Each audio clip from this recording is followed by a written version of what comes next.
Hasta el momento, en reuniones anteriores, fuimos avanzando con el tema, con el análisis de la norma legal, la norma reglamentaria. Bueno, nos pareció interesante hoy tratar de hacer un resumen de lo que está pasando prácticamente con este tema. Y para eso vamos a comenzar con lo que ha tenido más movimiento, que son las medidas cautelares que han sido presentadas por los contribuyentes. Estas medidas cautelares tienen como objetivo evitar que el fisco siga adelante en las inspecciones, en la determinación, en la exigencia del impuesto, en la ejecución, en denuncias penales, hasta tanto se resuelvan los temas que fueron planteados y que están en discusión sobre el fondo del asunto en esta materia. Bueno, hemos hecho un pequeño resumen respecto de los distintos juzgados.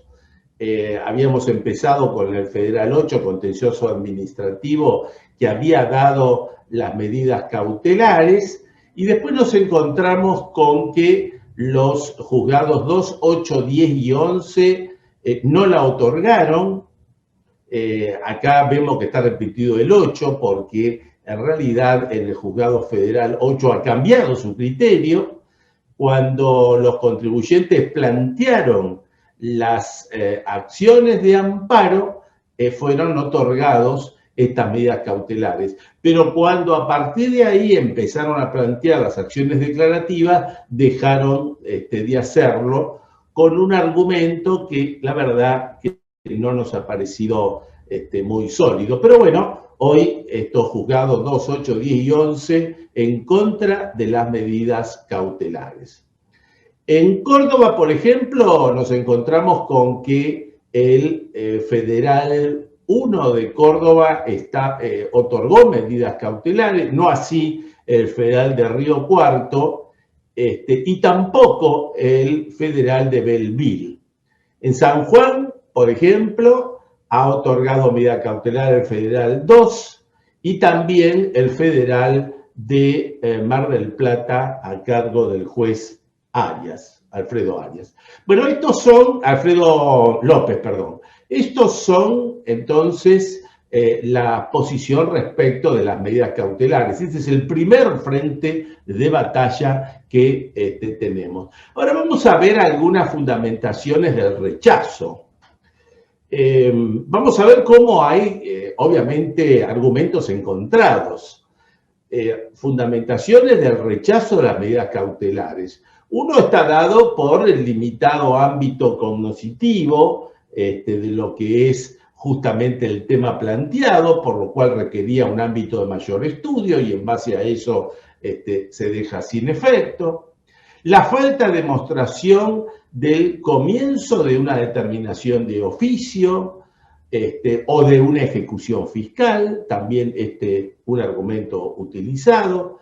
La falta de demostración del grave perjuicio, la falta de acreditación de la imposibilidad para afrontar el pago por parte del contribuyente, el hecho que debe provenir de hechos que deben ser apreciados en sus posibles consecuencias, o sea, esto está referido al peligro de demora, que se impide a los jueces decretar toda medida cautelar que perturbe los recursos propios del Estado, que hay una exacta coincidencia entre la medida cautelar y el fondo, o que no se demostró el peligro de demora, solo análisis conjetural. Bueno, estos son algunos de los argumentos que estamos viendo para rechazar las medidas cautelares dispuestas, rechazo por los jueces.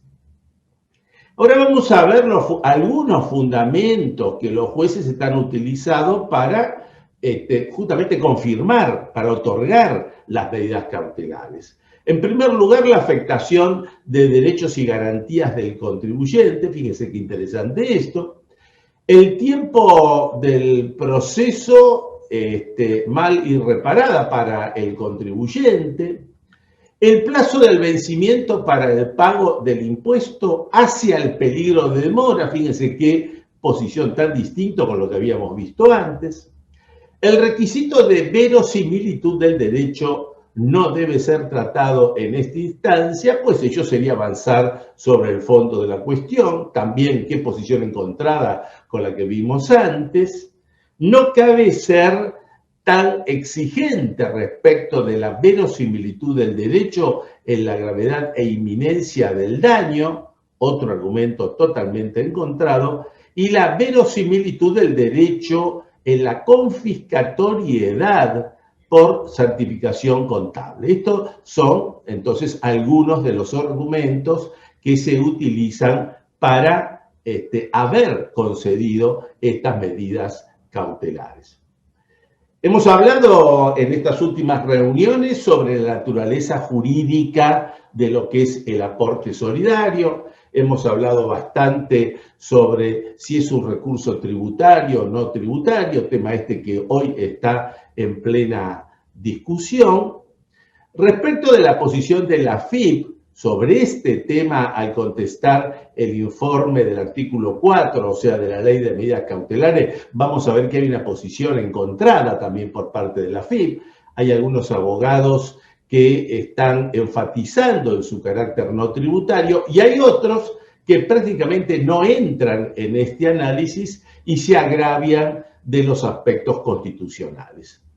En este sentido, la posición que vemos de los contribuyentes, bueno, han tomado ambas posiciones, ¿no? Es decir, algunos han tomado el recurso tributario, en subsidio el no tributario, en base a eso armaron su defensa, pero hay otros que se han volcado más por el recurso tributario o por el recurso no tributario. Obviamente, si nosotros estamos ante un recurso no tributario, entonces acá lo que tenemos que analizar son las exacciones sin facultades constitucionales, o sea, llegamos a la expropiación.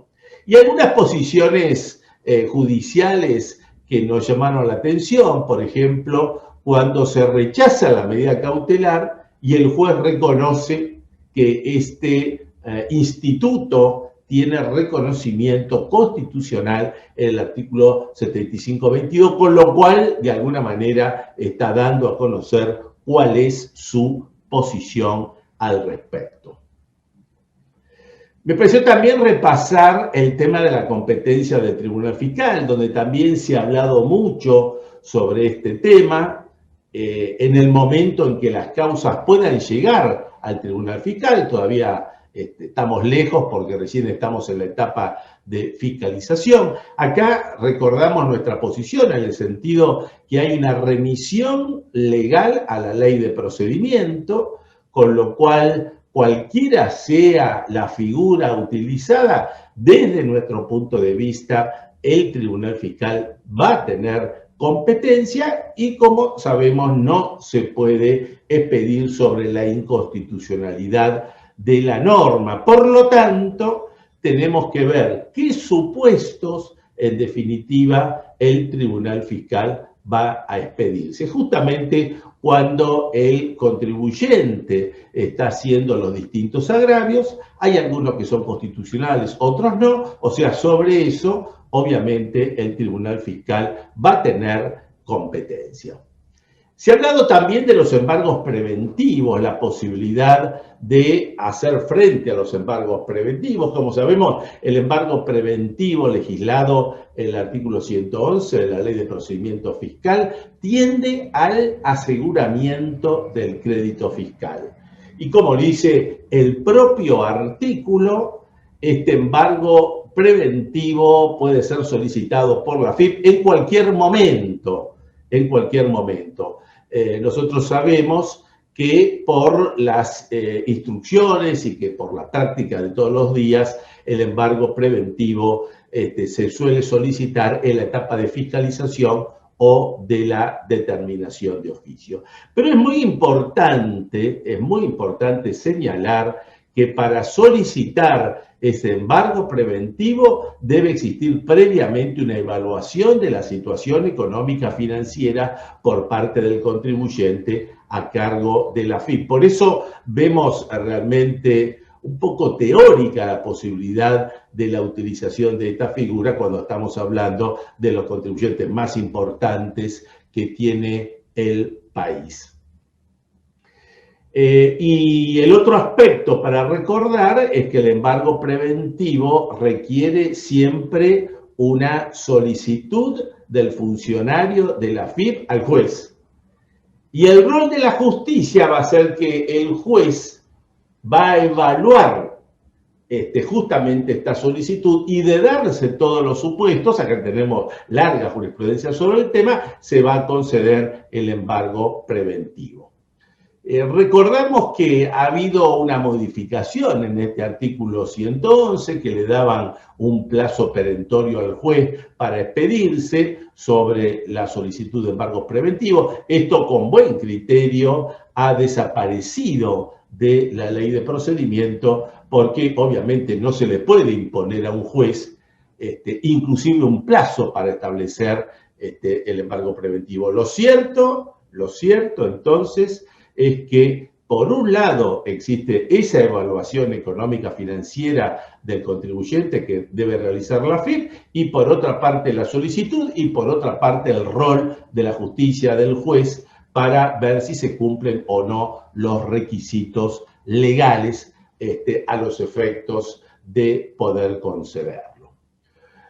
Hemos visto que en general los planteos que están haciendo los contribuyentes son sobre 5 puntos básicamente. El punto de la confiscatoriedad, hemos hablado en otras reuniones sobre este tema, la importancia de este tema, la importancia de la doctrina de la Corte y fundamentalmente de la prueba inequívoca que debe tener el contribuyente para demostrar esa confiscatoriedad, o sea, cómo la incidencia impositiva de la carga tributaria absorbe una parte sustancial de la renta o del patrimonio. Otros contribuyentes que plantearon la inexistencia de fondos líquidos, o sea, todos sus bienes estaban invertidos y por lo tanto para poder cancelar impuestos requería la venta de los bienes. Otras discusiones sobre las constituciones de los TRAS en el momento de los 6 meses o fuera de ellos, los problemas de los no residentes y los efectos liberatorios del pago, otra de las cuestiones planteadas, o la división de los bienes, muchas veces producto de lo que es la planificación patrimonial familiar. Esto sería, diríamos, los 5 planteos que hemos visto más frecuentemente desarrollados. Por otra parte, la Administración Tributaria ha comenzado con inspecciones a los contribuyentes y aquí hay algunos aspectos que queremos remarcar. El primer aspecto, la implicancia de la notificación de la OI, de la orden de intervención, porque el hecho de la OI que de alguna manera está expresando una defensa para el contribuyente porque está acotado respecto al periodo fiscal, del impuesto, etcétera, por otra parte hace que ya desaparece ese principio de la exhibición de la responsabilidad penal administrativa que consagra la ley de procedimiento fiscal. El otro aspecto también interesante para analizarlo, acá hay todo un tema estratégico de defensa de los contribuyentes, de contestación de los requerimientos, es que en el caso de que haya incumplimientos a los requerimientos, más allá de la infracción formal que establece nuestra ley de procedimiento, existen lo que todos conocemos como las marcas, o sea, los puntos donde la AFIP va a tocar y que produce otro tipo de efectos registrales de los contribuyentes. En materia de extensión de fiscalizaciones, también se ha previsto que si durante la etapa de inspección el fisco determina que hay una inconsistencia en otros impuestos, como sería, por ejemplo, bienes personales o ganancias, dada que esta orden de intervención está dirigida exclusivamente al aporte obligatorio, el inspector no puede inspeccionar esos impuestos porque no está autorizado en su orden de intervención. Entonces, ¿qué tiene que hacer? Elevar a la jefatura para que la jefatura, si lo considera necesario, va a ser una nueva carga de fiscalización para esos impuestos. Estos temas considerados prioritarios por la FIP para perseguir el aporte obligatorio. Y al finalizar la inspección, lo que conocemos, los ajustes de inspección. El inspector es el que da a conocer al contribuyente cuáles son los ajustes de inspección, y aquí hay dos alternativas distintas: que el contribuyente los acepte, presente la declaración jurada rectificativa, pague el saldo resultante, o la otra alternativa totalmente distinta es que no acepte estos ajustes de inspección, con lo cual habrá terminado la etapa de inspección y comenzará una nueva etapa, que es el procedimiento reglado de determinación de oficio, que, como sabemos, comienza con la vista de las actuaciones al contribuyente, cambiando también los actores que intervienen de parte del fisco nacional. Un aspecto que también nos parece interesante señalarlo es el secreto fiscal, de ahí la posición de la Corte en las causas contenciosas, el procedimiento que se utiliza cuando se hacen las presentaciones judiciales. Primero es el formulario de inicio, que se presenta con el número de ley del aporte solidario. Cuando se presenta la demanda, con la reserva de las actuaciones, y el sistema judicial que tiene que estar adaptado a esto. Lamentablemente, como todos sabemos, se ha producido la distorsión del sistema, se ha producido una filtración de datos. Esta filtración de datos aparece en ciertos medios periodísticos, donde aparecen algunos contribuyentes que están cuestionando. Esto está en contra del secreto fiscal, pero, como establece la propia ley, no tiene responsabilidad alguna en este sentido el periodismo. Sería así interesante saber cómo el periodismo se enteró de esto, cuál es la fuente de haberse enterado, que obviamente son dos: o es la justicia o es la administración tributaria. Bueno, el otro aspecto que también hemos visto en las presentaciones, desde el punto de vista recursivo, los dos mecanismos que utilizaron los contribuyentes, que es lo que se denomina el ADI, la acción declarativa de inconstitucionalidad o certeza, contra el amparo. Dos medidas que han sido utilizadas, y donde en general estamos viendo que los contribuyentes se inclinaron fundamentalmente por la acción declarativa de inconstitucionalidad. Por supuesto que esto está en función del tipo de discusión, del tipo de cuestión que presenta el contribuyente, pero habida cuenta de la importancia de la prueba en algunas cuestiones, por ejemplo, en el tema de la confiscatoriedad, diríamos que la acción declarativa de inconstitucionalidad es una herramienta más apta para discutir la prueba que la acción de amparo.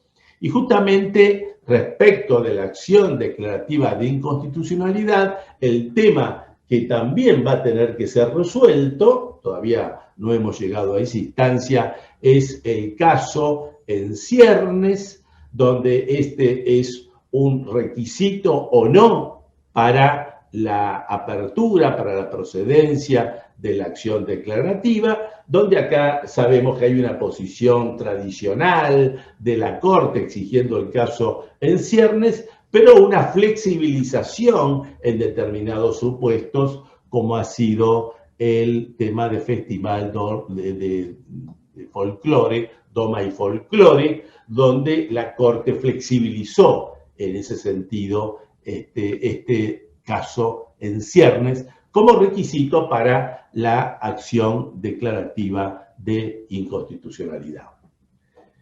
El tema de la tasa de justicia también hemos visto distintos criterios, por ejemplo, algunos que han pagado la tasa de justicia por un monto indeterminado. Esto es básicamente la acción declarativa de inconstitucionalidad, que no es condenatoria. Bueno, algunos han tomado este monto indeterminado.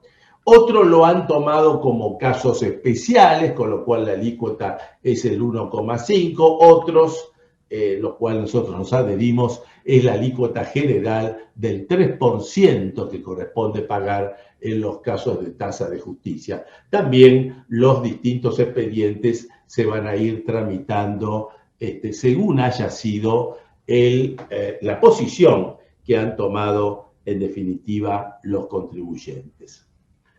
El tema de los informes contables previos es también un tema muy importante para poder ser analizado.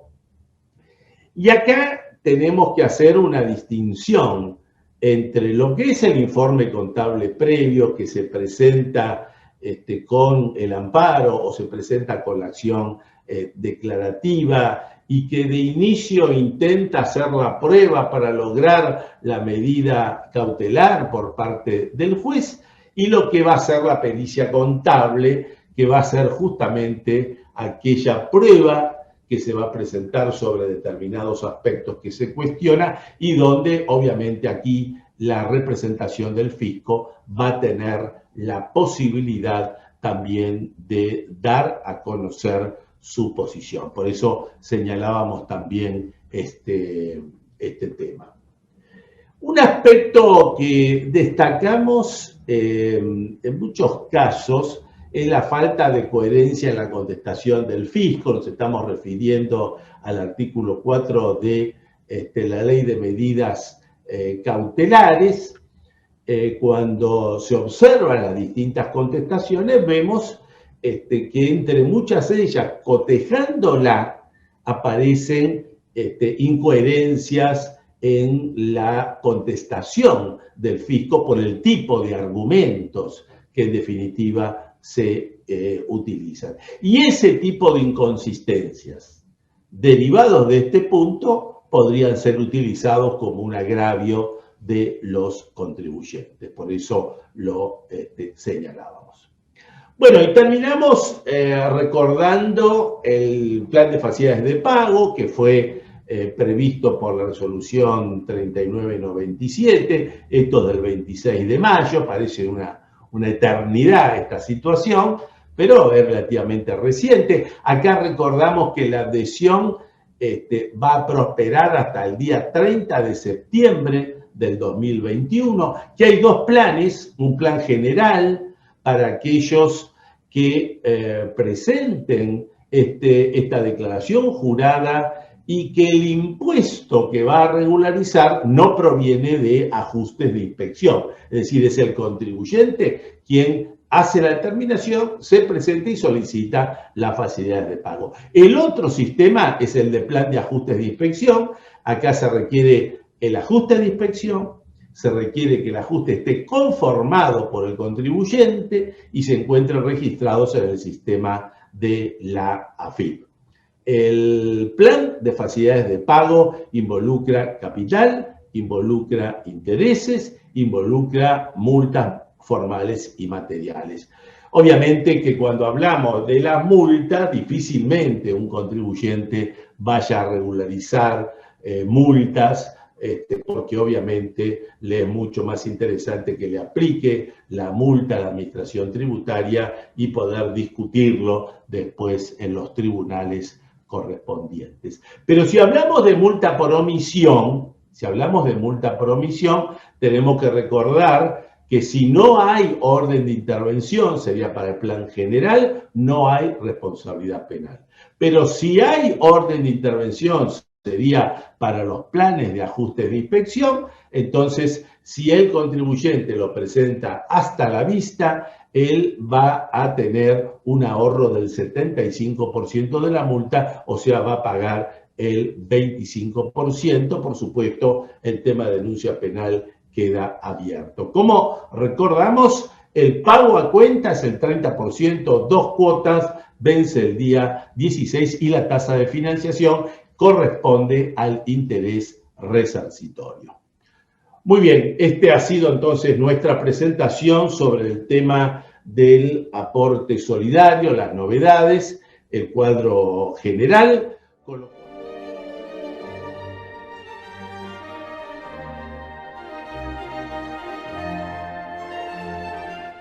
Nos preguntan el caso de un contribuyente que hasta el momento no presentó la declaración jurada, obviamente no pagó el aporte, tampoco tiene una fiscalización de parte de la FIP. ¿Qué es lo que puede hacer en este momento? Bueno, obviamente depende de este contribuyente, de si está cuestionando o si piensa cuestionar la validez constitucional del aporte solidario. Si este fuera el caso, estaría en condiciones para judicializar el tema, aún hoy, y presentar una acción declarativa de inconstitucionalidad. Si el contribuyente no piensa hacer este cuestionamiento, obviamente presentará la declaración jurada y tiene la posibilidad de acogerse al plan de facilidades de pago que hemos mencionado. Siguiendo con el aporte solidario, nos preguntan respecto justamente del plan de facilidades de pago. Habíamos dicho que es posible regularizar la multa, y entonces la pregunta es cómo se puede regularizar la multa si la multa todavía no ha sido aplicada por la FIP. Bueno, ustedes recordarán que este tema nosotros ya hemos tenido antecedentes en moratorias anteriores, donde se le da la posibilidad al contribuyente de autodeterminar la multa y acogerse al régimen de facilidades de pago. Obviamente para esto el contribuyente, como estamos ante una multa material, va a determinar, si este fuera el caso, la multa por omisión, deberá aplicar los eximentes que tiene la ley, considerando la situación procesal particular, con las reducciones que tiene la ley. De esa manera, entonces determinará el monto y en base de ese monto lo puede incluir en la declaración jurada.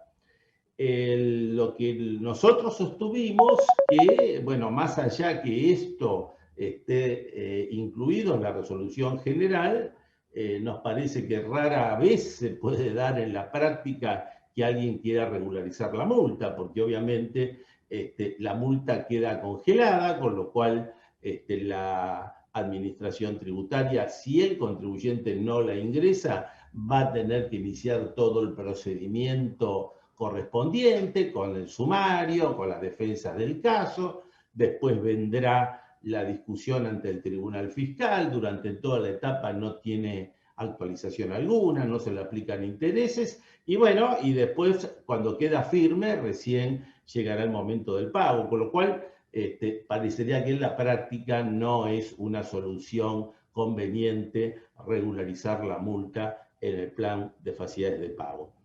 Para aquellos que aún tienen que pagar el aporte, nos preguntan si es posible utilizar la compensación con un saldo de libre disponibilidad, por ejemplo, impuesto a la ganancia. No es posible, esto no es una posibilidad que ha existido. Y también nos preguntan para aquel que ha pagado el aporte y que quiere iniciar una acción de repetición ahora, esa acción de repetición, ¿dónde se inicia? Bueno, acá corresponde hacer primero un repaso de la norma de la ley de procedimiento, porque si ese pago que ha hecho el contribuyente es espontáneo, la presentación de la acción de repetición, en teoría, por la ley de procedimiento, debe hacerse en sede administrativa para lograr la respuesta de la administración tributaria.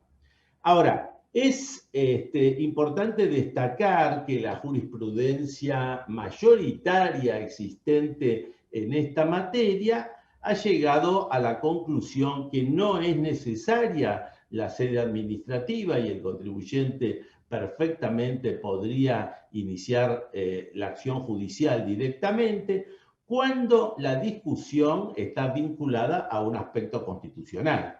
Entonces, si el contribuyente ha pagado el aporte y ahora va a repetir y la repetición está basada en un cuestionamiento constitucional, ha dicho fundamentalmente la Cámara Federal en forma mayoritaria que no se requiere el agotamiento de la vía administrativa, justamente porque como es un tema de constitucionalidad lo que se está discutiendo, la FIN no se puede expedir respecto de esa situación. Así que, bueno, ahí estaría digamos, lo que establece la ley y lo que la jurisprudencia viene señalando. Y por último, hay una referencia a una sentencia que hemos mencionado, que es el caso de la Municipalidad de La Calera, porque nos preguntan cómo puede ser que si la municipalidad está exenta del impuesto a las ganancias, tenga un cuestionamiento respecto al impuesto a las ganancias a las salidas no documentadas. Bueno, en realidad este planteamiento, por empezar, vamos a decir que no es aplicable solamente al municipio de La Calera. Este criterio es aplicable a cualquier sujeto exento subjetivamente de ganancias. Si bien el sujeto está exento de impuesto a las ganancias, no lo está de la responsabilidad fiscal que le corresponde por salidas no documentadas. Porque en el caso de salidas no documentadas, en realidad el contribuyente de derecho es otro, es el beneficiario que no ha aparecido a través de la maniobra que ha realizado en el sentido de no aparecer con la documentación correspondiente. Y desde este punto de vista, entonces, es el agente pagador, es la empresa que paga, que cumple con esa obligación, que en definitiva es la que tiene que responsabilizarse como responsable sustituto de salidas no documentadas. Este es el criterio que se ha llegado también en el caso de la Municipalidad de La Calera, pero insisto, esto no está referido a un municipio, sino esto está referido en general a los que son los sujetos exentos subjetivamente del impuesto. Muy bien, hasta acá hemos llegado entonces con nuestra presentación. Hoy, como decíamos al comienzo, ya hace un rato, dimos vuelta por una serie de temas que consideramos realmente que son de muy interés práctico para todos. Las completamos con las preguntas. Así que bueno, solamente nos queda despedirnos, agradecerle a todos ustedes el hecho que nos hayan acompañado durante este tiempo, a nuestros sponsors que permiten la realización de estos eventos, a todo nuestro equipo técnico que también lo permite, e invitarlos entonces para la próxima reunión. Nosotros no nos tomamos vacaciones en julio, así que en vez de julio seguimos con las charlas, así hasta el mes de diciembre, si Dios quiere. Muchas gracias a todos, cuídense y cuiden también a sus familiares. Gracias.